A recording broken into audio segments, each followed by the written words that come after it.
So again, we're given some information here. We're given the reactivity series, and it says which metal reacts when added to cold water. So the only one that's going to react in here is going to be the most reactive one of this list, which is going to be the calcium. Then we've got student investigates 4 different metals. The student adds equal sized pieces to separate tubes of the acid, and the observations for zinc and copper are recorded. So you use this to predict ones for magnesium. So if I come back to my chart here, I can see that magnesium is higher than zinc.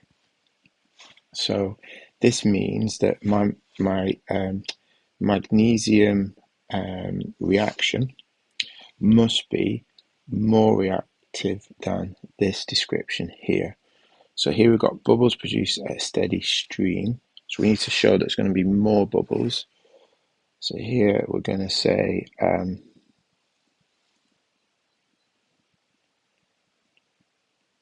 many bubbles produced.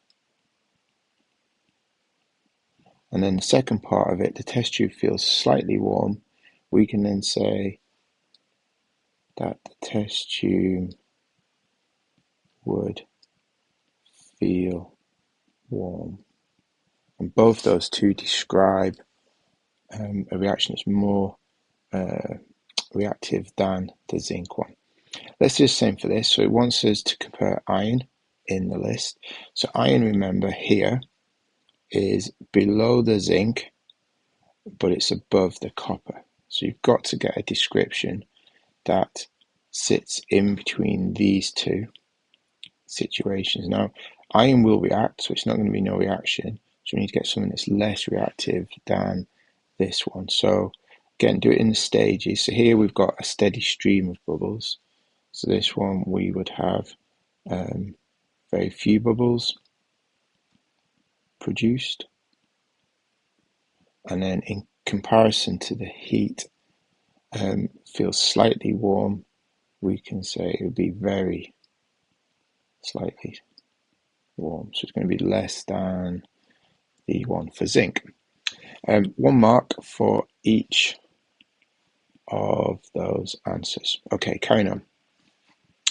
Describe the test to show it's hydrogen. Now remember, what you can't do here, you cannot say do the pop test. Do the pop test is 0 marks. You've got to describe what you do.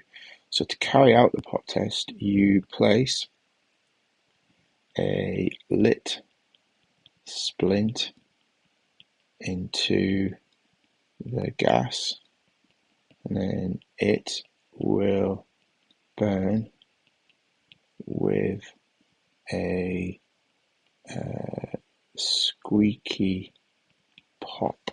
Okay, and there are 2 marks available for that answer.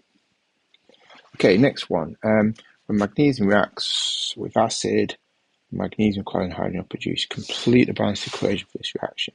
So the acid is hydrochloric acid, so they've given us the formula for that, so that's good. Then we've got magnesium chloride, that's the metal salt, and then we need to have hydrogen. And remember, hydrogen is diatomic, so the formula for hydrogen should be H2. Then we've got to balance this equation, so it wants us to balance the equation. So let's count up how many magnesiums we've got on this side. So at the moment we've got 1, we've got 1 hydrogen and 1 chlorine. And on this side, let's put them in the same order. 1 magnesium, this time we've got 2 hydrogens, and we have got 2 chlorines. So to make this balance initially, I'm going to put a big number 2 in front of there, and that would give me 2 chlorines and 2 hydrogens, which means these numbers are now the same: 1 magnesium and 1 magnesium, 2 hydrogens, 2 hydrogens, 2 chlorines, 2 chlorines. So we have balanced the equation. Marks wise, there's 1 mark for getting the H2, and then there's 1 mark for showing that there's 2 lots of HCl required. Okay, next one is, so we've got this excessive magnesium adds the acid, pH of 2 initially. The experiment's repeated with magnesium, but at the same volume of pH 1. How many times greater is the concentration of ions in that pH? Right, okay, so this is working on some core knowledge. So if I go pH 1 and pH 2, we've got a change there of a value of 1. So increasing this by 1. But what happens when we do that is the hydrogen ions increase by a factor of 10. So we need to say here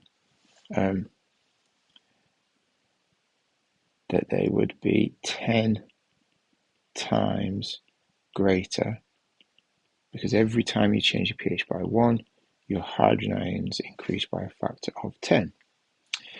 With the acid, pH 2, the mass of gas released was that. Predict the mass of hydrogen produced when the gas is this. Okay, so when the pH is 2, I get 0.005.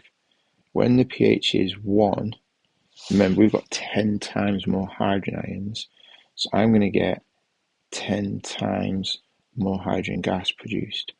So that's going to be 0.05 as a final answer. Okay, and just 1 mark for doing that.